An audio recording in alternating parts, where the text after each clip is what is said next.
اس کا کبھی جواب نہیں دیا. کہتے وہ یہ ہیں کہ جرت کیسے پڑی ہمارا کسی نے ہمیں سزا دے دی. تو کسی کی مجال کہ ہم وہ لوگ تھے, ہم کوئی خاص لوگ تھے کہ ہمارے سے پوچھ لیا اور ہمیں سزا دے دی. تو یہ ہے ملک کا مسئلہ. ہم کبھی بھی آگے نہیں بڑھ سکیں گے جب تک اس ملک میں قانون کی حکمرانی نہیں ہوگی, رول آف لا نہیں ہوگا. میں مدینہ کی ریاست کی اس لیے آپ سب کو بار بار مثال دیتا ہوں کہ جب وہ غریب ترین حالات میں تھے, پہلی چیز میرے نبی صلی اللہ علیہ وسلم نے مدینہ کی ریاست میں قانون کی حکمرانی قائم کی, عدل اور انصاف قائم کیا. اس کی بنیاد پہ کھڑا ہوا ایک دنیا کا عظیم ترین معاشرہ. آج دنیا میں کوئی اب ملک دیکھ لیں جہاں خوشحالی ہے, جدھر انصاف ہے وہاں خوشحالی ہے, جدھر جنگل کا قانون ہے وہاں غربت ہے. تو یہ تو یعنی جو بھی دنیا جانتا ہے اسے پتہ ہے کہ یہ حالات ہیں جب آپ کے ملک کے اندر مائٹ از رائٹ ہوتی ہے, یعنی طاقت کی حکمرانی ہوتی ہے, جو پاکستان میں آج. اس لیے کل کا دن بہت اہم تھا اس ملک کی تاریخ میں. اپنے ملک کی آئین کی حکمرانی, قانون کی بالادستی, اس کے لیے 4200 جگہ پہ لوگ نکلے. اور ساروں نے, پھر سے میں یہ کہتا ہوں کہ کسی شخصیت کے لیے نہیں نکلے. اگر انہوں نے چیف جسٹس کا نام لیا تو چیف جسٹس کا اس لیے نام لیا کیونکہ وہ آئین کے ساتھ کھڑے ہیں. آئین کہتا ہے 90 دن میں الیکشن ہونے چاہیے. سارے دنیا کے اندر ججز, پاکستان کے ججز, وکیل سب سمجھتے ہیں کہ 90 دن میں الیکشنز ہونے چاہیے. اور یہ جو اب گورنمنٹ میں بیٹھے ہوئے ہیں 60% کیبنٹ کرپشن کیسز کے اوپر بیل پہ ہے, یہ اب پوری کوشش کریں الیکشن سے بھاگنے کی, اور یہ آئین توڑنے کے لیے تیار ہیں, یہ سپریم کورٹ کے فیصلے کے خلاف جانے کے لیے تیار ہیں, یہ سپریم کورٹ کو تقسیم کرنے کے لیے تیار ہیں, صرف اس لیے کہ ان کو الیکشن نہ ملے. کھل کے سپریم کورٹ کو اٹیک کر رہے ہیں. ان کے لوگ کہہ رہے ہیں کہ جی اگر سپریم کورٹ نے فیصلہ کیا مانیں گے نہیں, یہ کھل کے کہہ رہے ہیں. تو میں یہ چاہتا ہوں کہ پہلے صرف یہ دیکھ لیں, اس کے بعد میں باقی بات کرتا ہوں, کہ جب ان کو سپریم کورٹ کا فیصلہ پسند تھا تو ان کے لوگوں نے کیا سپریم کورٹ کے متعلق کیا سٹیٹمنٹس دی. ہمارے پاس اللہ کا کرم ہے, سوشل میڈیا ہے, یہ ساری چیزیں اب آپ کو پتہ چل جاتی ہے کہ یہ پہلے کیا کہتے تھے, اب کیا کہتے ہیں. مجھے کہتے تھے کہ اگر آپ نے الیکشن کروانا ہے تو اپنی حکومتیں ڈیزالو کر دیں. حکومتیں ڈیزالو کی تو سارے الیکشن سے بھاگ گئے. اب کہتے ہیں کہ جی عمران خان انتشار پھیلا رہا ہے, آئین کے مطابق چل رہے ہیں عمران خان, 90 دن میں الیکشن ہونے چاہیے. 2 ہماری حکومتیں ہم نے ڈیزالو کی, آپ سب نے کہا, آئین بھی کہتا تھا, ملک کا قانون کہتا تھا کہ 90 دن میں الیکشن ہو. 90 دن گزر گئے, الیکشن نہیں ہو رہے. ہمیں کہہ رہے ہیں اکتوبر میں الیکشن ہوں گے. کس طرح اکتوبر میں؟ اس کا مطلب 70% پاکستان ڈس انفرینچائز ہے, یعنی ان کے الیکٹڈ نمائندے 70% پاکستان نہیں ہوں گے. ایک بددیانت دار الیکشن کمیشن نے شہباز شریف کی حکومت یہاں قائم کر دی جس کی کوئی قانونی اور آئینی کوئی جواز نہیں ہے, اور فضل الرحمان کی حکومت قائم کر دی ہے پختونخوا میں.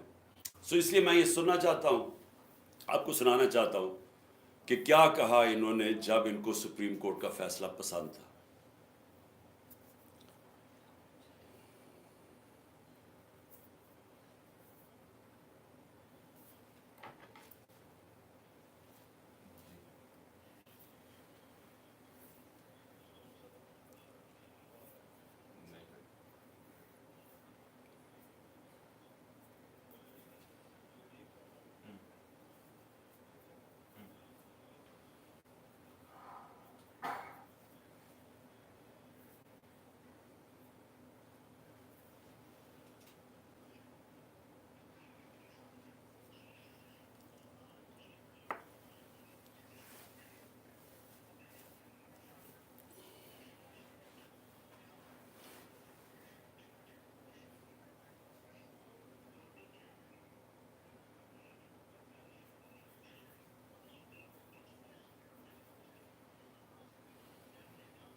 سو واضح ہو گیا کہ جب ان کو ضرورت تھی تو ان کو سپریم کورٹ کی سینکٹی، اس کے فیصلوں کی اہمیت کی سمجھ آ گیا کہ کیوں سپریم کورٹ کا فیصلہ ضروری ہے۔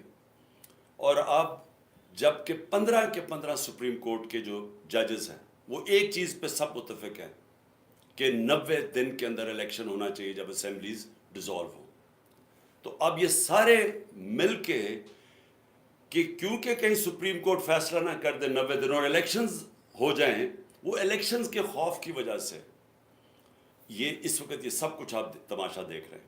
اور یہ اس لیے کیوں الیکشن سے بھاگے ہوئے مجھے آپ کو بتانے کی ضرورت نہیں ہے کہ 2 دن پہلے رپورٹ آئی، عوام کو تو پتہ ہے کہ جو میں باتیں کر رہا ہوں، بلومبرگ جو کہ ایک انٹرنیشنل ایک دنیا کی معیشت کے اوپر ایک ایسا ریسپیکٹڈ رسالہ ہے جو ساری دنیا میں پڑھا جاتا ہے، وہ کہتا ہے کہ پاکستان کا آج حال سری لنکا سے برا ہو گیا ہے۔ جو سری لنکا کے اندر جو مہنگائی ہے وہ پاکستان کی اس سے آگے بڑھ گئی ہے۔ سری لنکا سے مہنگائی کی وجہ سے لوگ سڑکوں پہ آئے تھے، تو سری لنکا سے آج ہمارے حالات برے ہو گئے جب سے جنرل باجوہ نے تحفہ دیا ان چوروں کو ہمارے اوپر بٹھانے کا۔ 1 سال پہلے، میں پھر سے کہتا ہوں، دشمن بھی پاکستان سے وہ نہ کر سکتا جو جنرل باجوہ اس قوم سے کر کے گیا۔ ان کو بٹھایا اوپر، انہوں نے آ کے ساری اکانومی تباہ کر دی، اپنے آپ کو انہوں نے 1100 ارب روپے کے کیسز معاف کروا لیے، انہوں نے آتے ساتھ ہی اپنے آپ کو ECL سے کیبنٹیں ہٹا دیا تاکہ یہ باہر جا سکے، کیونکہ سارا پیسہ باہر پڑا ہوا ہے، عیاشی باہر ہے، اور انہوں نے ملک کی معیشت کو تباہ کر دیا۔ اور آج جو لوگ پسے ہوئے ہیں مہنگائی میں، جو لوگوں کے آج حالات ہے، پھر سے میں بتا دوں، 100 روپیہ 1 سال پہلے جتنی چیزیں خریدتا تھا وہ صرف آج 62 روپے خرید سکتا ہے۔ 62 روپے رہ گئے ہیں اس 100 روپے میں سے، تو خریدار 100 روپے سے گر کے، ایک آدمی کے پاس جو 100 روپے کا نوٹ ہے وہ صرف 62 روپے خرید سکتا ہے۔ اور اگر سینسٹیو پرائز انڈیکس پہ چلے جائیں کھانے پینے کی چیزیں، تو وہ صرف 52 روپے رہ گئے ہیں 100 روپے میں سے، اور گرتا جا رہا ہے۔ ہر روز مہنگائی بڑھ رہی ہے۔ دنیا میں مہنگائی کم ہو رہی ہے یا مہنگائی بڑھ رہی ہے؟ تو اس لیے میں آج وہ ساری قوتیں جو ان چوروں کے پیچھے بیٹھی ہوئی ہیں، میں آپ سب کو کہہ رہا ہوں کہ آپ ابھی سے سمجھ جائیں ملک کدھر جا رہا ہے۔ سری لنکا کے اندر جب پبلک نکلی تھی حالات اتنے برے نہیں تھے۔ آج کیوں نہیں پاکستانی قوم نکل رہی؟ امید لگا کے بیٹھی ہوئی ہے کہ الیکشنز آئیں گے، تو وہ الیکشنز کی انتظار کر رہے ہیں کہ غصہ ان کا الیکشن میں نکلے گا، جس کی وجہ سے یہ بھاگ رہے ہیں۔ تو مجھے اپنی اسٹیبلشمنٹ کی نہیں سمجھ آ رہی کہ آپ کو اس میں سے کیا مل رہا ہے، ان چوروں کے پیچھے لگ کے جنہوں نے ملک کو تباہ کر دیا ہے، تو اس سے آپ کو کیا مل رہا ہے کہ ان کے پاس تو کوئی اب طریقہ ہی نہیں ہے ملک کو بچانے کے لیے، ان کے پاس تو روڈ میپ نہیں ہے۔ اکتوبر تک یہ کیوں انتظار کر رہے ہیں؟ کیونکہ انہوں نے اور ہمیں تحریک انصاف کو پکڑ دکڑ کرنی ہے، اداروں کو ہمارے خلاف استعمال کرنا ہے، کیسز اور کرنے ہیں۔ کیا اس سے یہ بچ جائیں گے؟ میں سوال یہ پوچھتا ہوں کہ کیا اس سے یہ بچ جائیں گے؟ علی امین کو 1 مہینہ پکڑا، جیلوں میں پھرایا، کدھر سے کدھر، بکھر، پھر اسلام آباد، پھر اس کو لے کے گئے ادھر لاہور، لے کے آئے، تشدد کیا اس کے اوپر، پھر ادھر سے گیا پتہ نہیں شکارپور، تو کیا ہوا؟ 20 کلومیٹر لمبا اس کو جلوس لینے آیا DI خان میں۔ وہ علی امین کہتا ہے میں نے کبھی اس طرح کی عوام کا رویہ نہیں دیکھا، انہوں نے اس کو اتنا بڑا ہیرو بنا دیا۔ تو کیا فرق پڑا؟ کیا یہ پکڑ دکڑ سے کچھ بدل جائے گا؟ کیا یہ عمران خان 2 دفعہ مجھے قتل کرنے کی کوشش کی، کیا میں رک گیا ہوں؟ میں پھر نکل رہا ہوں، میں پھر جا رہا ہوں پبلک میں پھر جلسے کر رہا ہوں، بدھ سے میں جلسے کر رہا ہوں، 14 تک کروں گا۔ یہ جو بھی آپ سمجھ رہے ہیں کہ یہ خوف زدہ ہو کے یہ کہ ایک تحریک جو لوگوں کے دلوں میں چلی گئی ہے وہ رک جائے گی، 4200 جگہ پہ لوگ نکلے ہیں، اور میں آپ کو اب یقین دلاتا ہوں کہ میری جو اگلی کال ہوگی وہ اس سے زیادہ لوگ نکلیں گے۔ اور یہ ضروری نہیں کہ اگر آپ اس طرح دباتے رہیں لوگوں کو اور پکڑ دکڑ کرتے رہیں تو ہم چپ کر کے بھیڑ بکریوں کی طرح اسی طرح ہی بیٹھے رہیں گے۔ ہم صرف اپنی ملک کی معیشت دیکھتے ہوئے, کیونکہ ہم نے باہر نہیں بھاگنا. ابھی تک میری جگہ یہ دوسرے ہوتے تو باہر بھاگے ہوتے بڑی دیر کے. ہم نے یہاں جینا مرنا ہے. اس لیے ملک کا سوچ رہے ہیں کہ اگر ہم نے یہاں سڑکوں کے اوپر نکلا ہے جس طرح سری لنکا میں لوگ نکلے تھے, تو یہاں تو معیشت تو آگے بیٹھ گئی ہے. تو اس لیے میں سب کو آج کہہ رہا ہوں کہ یہ جو آپ ظلم کر رہے ہیں اور جو ہمارے کارکنوں کو پکڑ رہے ہیں, اس سے تحریک نہیں رکنے لگی, اس کو اور تیزی سے اوپر جا رہی ہے. لیکن اس سے ملک کو آپ تباہی کی طرف لے کے جا رہے ہیں. اور جو اسلام آباد میں ہوا, آپ یہ سوچیں کہ کیسے ہو سکتا ہے کہ پہلے ایک ہائی کورٹ جسٹس بابر ستار وہ اجازت دیتے ہیں کہ جی یہ فنڈامنٹل رائٹ ہے ہمارا ریلی نکالنے کا. وہ کہتا ہے فنڈامنٹل رائٹ ہے. رات کے 2 بجے پولیس کہتی ہے نہیں آپ نکال سکتے. کیوں نہیں نکال سکتے؟ اور کس چیز کے لیے ریلی نکال رہے ہیں؟ آئین کی, اپنے آئین کی بالادستی کے لیے ریلی نکال رہے ہیں. کوئی انتشار کے لیے نہیں نکال رہے, رول آف لا کے لیے ریلی نکال رہے ہیں. اجازت ہی دیتے. اور اجازت ہی نہیں صرف دیتے, وہاں آپ دیکھیں عورتیں وہ بیچاری کھڑی ہیں سائڈ پہ, ان کو پکڑ کے جیلوں میں ڈال رہے ہیں. ساری دنیا کے سامنے منہ کالا کروا رہے ہیں پاکستان کا. اور اس کے بعد ہمارے رات کو ورکرز کو پکڑنا شروع کر دیتے ہیں. 50-60 ورکر پکڑ لیے ہیں, سرگودا میں علیحدہ ورکر پکڑ رہے ہیں. تو کیا یہ اس سے ثابت کیا کر رہے ہیں آپ کہ وہ اسلام آباد کا جو آئی جی ہے وہ ایک جرائم پیشہ آدمی ہے؟ مجھے پتا ہے, میں نے اس کا کیس دیکھا ہوا ہے. سیف سٹی کے اندر وہ کرپشن کے اندر سزا ہونے لگی تھی اس کو. دوسرا جرائم پیشہ آدمی شہباز شریف جب پرائم منسٹر بنا, اس کو سزا ہونے والی تھی 24 ارب کے کیس میں. اس نے پہلی چیز اپنی طرح کے لوگوں کو اس کو لا کے وہاں بٹھا دیا. اور کیونکہ وہ غلام ہے شہباز شریف کا, وہ پولیس والا نہیں ہے. پولیس کتاب پہ چلتی ہے, رول آف لا پہ چلتی ہے. پولیس کے قانون لکھے ہوئے کتاب میں ہیں کہ کیا کر سکتے ہیں کیا نہیں کر سکتے. لیکن یہ غلام ہے شہباز شریف کا, مجرم شہباز شریف کا, کیونکہ یہ اس کی وجہ سے بچا ہوا جیل میں, لہٰذا اس کے گندے کام کرنے کے لیے تیار ہے. یہی آدمی ملوث تھا ڈرٹی ہیری کے ساتھ مجھے جوڈیشل کمیشن میں مروانے کے لیے. یہ اس کے اندر بھی شامل تھا. اس نے مل کے جو ہمارے اسلام آباد کی کوئی 500 ورکرز کو پکڑ چکا ہے, باری باری کبھی جیلوں میں ڈالتے ہیں, پکڑتے ہیں, لوگوں کے گھروں میں پولیس گھس جاتی ہے. یہ کون سی جمہوریت ہے؟ اور کیا ہوگا اس سے؟ کیا یہ جیتیں گے چور الیکشنز؟ میں اس لیے آج ساروں کو پیغام دینا چاہتا ہوں کہ یہ جو اگلی باری میں کال دوں گا وہ اس سے بہت بڑی کال ہوگی. اور یہ آپ جیل ہوگی, کسی بھی جو ماہر بھی نہیں ہے پولیٹکس کا, جو اکانومسٹ ہے, وہ بھی کہہ رہے ہیں کہ جب تک آپ کی الیکشن نہیں ہوگی پولیٹیکل سٹیبلٹی نہیں آئے گی اور تب تک آپ کی معیشت اٹھ ہی نہیں سکتی. تو صرف عمران خان کو باہر رکھنے کے لیے ملک کو تباہی کی طرف لے جایا جا رہا ہے. یعنی یہ تاریخ معاف نہیں کرے گی کسی اس انسان کو جس نے جو یہ کر رہا ہے اس ملک کے ساتھ. اس سے بڑی غداری ملک سے ہو سکتی نہیں ہے جو آج ہو رہی ہے. میر جعفر چھوٹا نام ہے, میر جعفر چھوٹا نام ہے جس آدمی نے ہماری گورنمنٹ 1 سال پہلے گرائی اور جدھر آج پاکستان کو پہنچایا ہے, میر جعفر اس کے لیے چھوٹا نام ہے. دشمن نہیں کر سکتا. میں پھر کہتا ہوں, دشمن پاکستان کو اتنا نقصان نہیں پہنچائے گا جو وہ اس نے ہمارے اوپر پہنچایا. اس ملک کو سارے مل کے ہم اٹھا سکتے ہیں. یہ قوم اس ملک کو نکال سکتی ہے.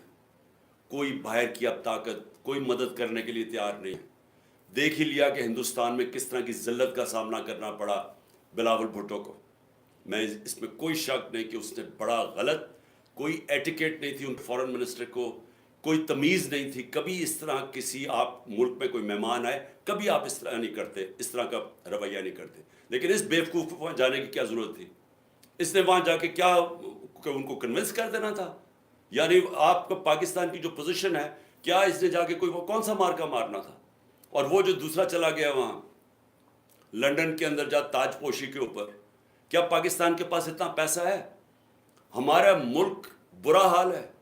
ایک ٹرپ جب جاتا ہے, یہ پرائم منسٹر ذرا پوچھیں کہ اس کا خرچہ کتنا آیا, کم از کم $2-3 لاکھ اس نے خرچ کیا ہے. اور اس سے پوچھیں جو پرائیویٹ جہاز میں گیا گوا, اس نے کتنا پاکستان کا پیسہ خرچ کیا.